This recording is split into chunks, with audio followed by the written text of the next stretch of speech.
everything Mark Cox at 971talk.com/Cox. To add all of it up, the Trump budget is comic book villain bad. Chicken crap.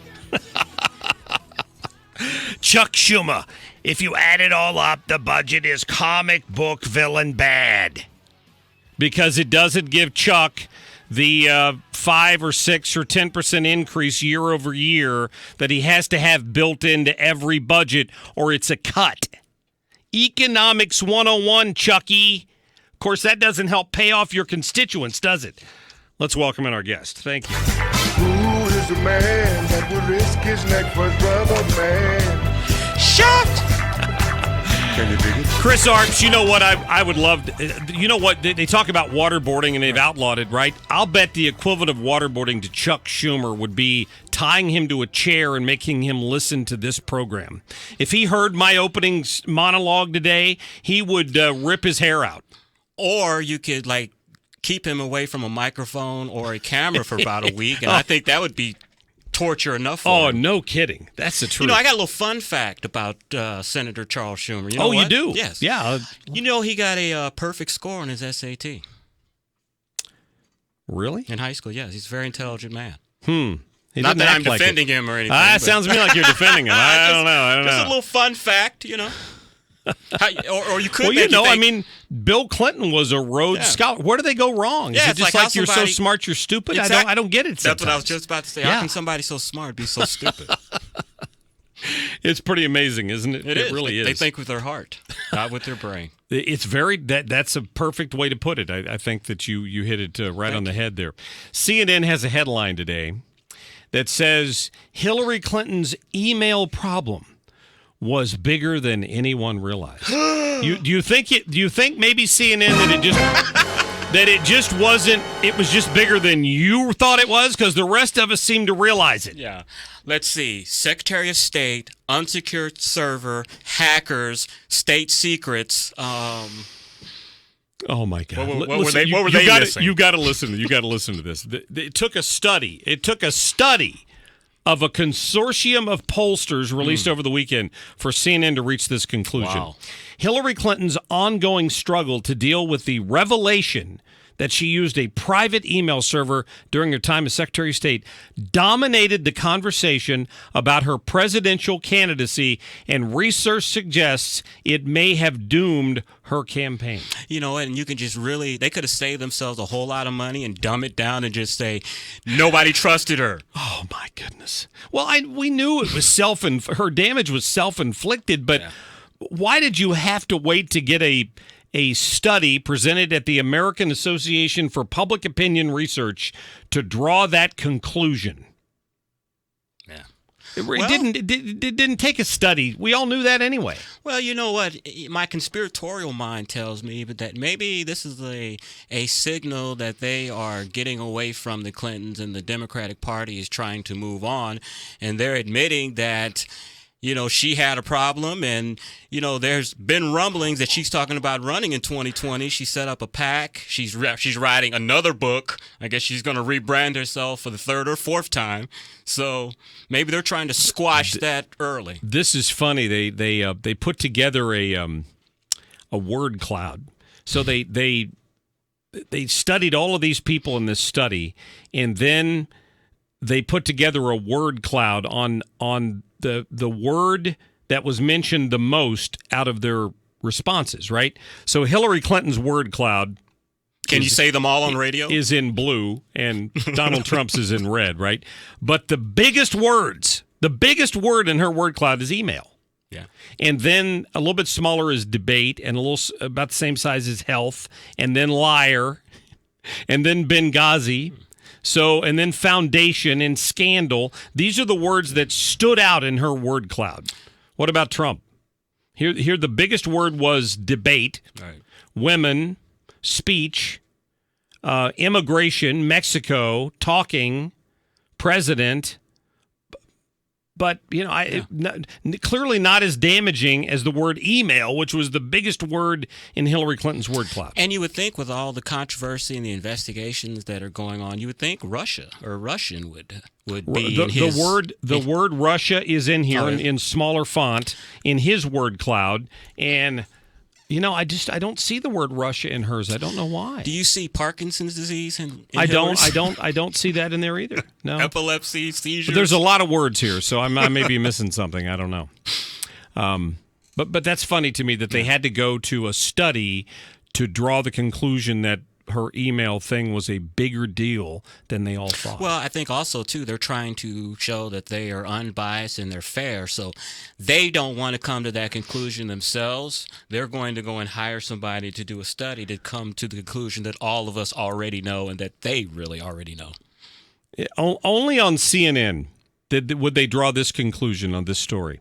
The study will be used by liberals as evidence that the media's unnecessary focus on Clinton's email server cost her the election. Unnecessary focus. That's it was self-inflicted. What universe are you living in? I don't get that unsecured one at all. server by the Secretary of State is unnecessary focus. Yeah. It's true. It's true.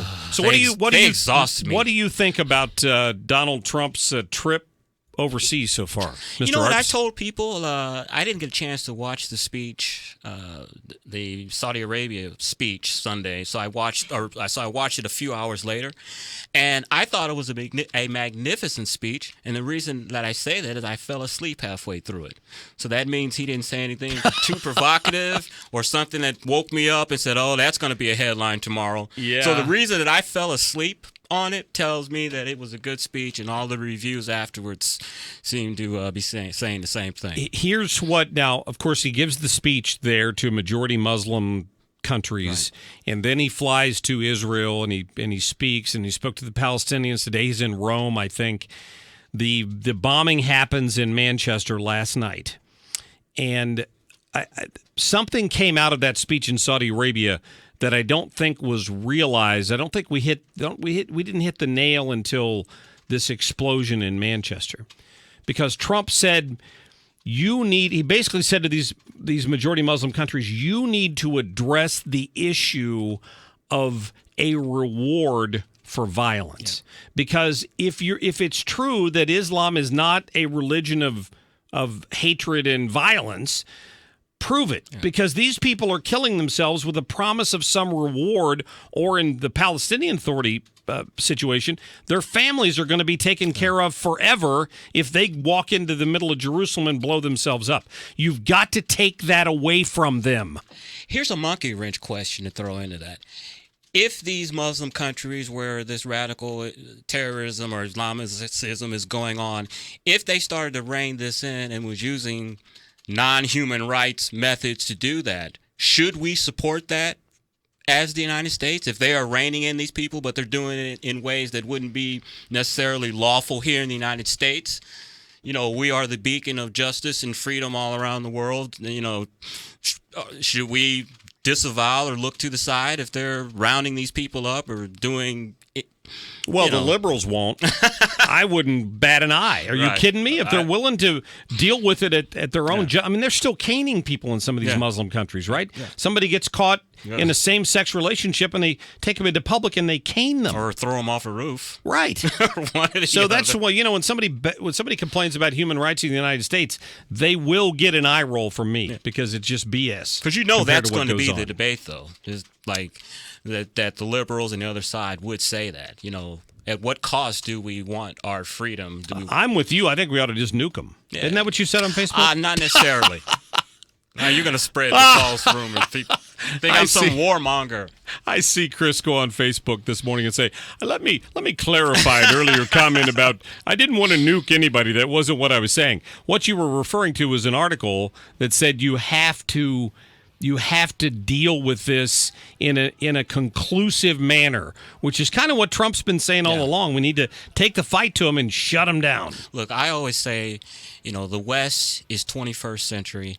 We are dealing with people that are living in the 12th centuries. Right. And those values don't align. It's like trying to play chess with checkers rules and the other person doesn't know how to play the other game. You're never going to mesh. You're not going to know what the rules are. So the only real language that these barbarians understand is just violence.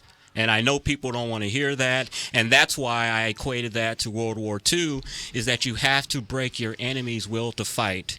And we did that by dropping the atomic bomb. Well, they seem to Moab seems to work pretty well, too. Yeah, it's an effective message. Chris, thank you.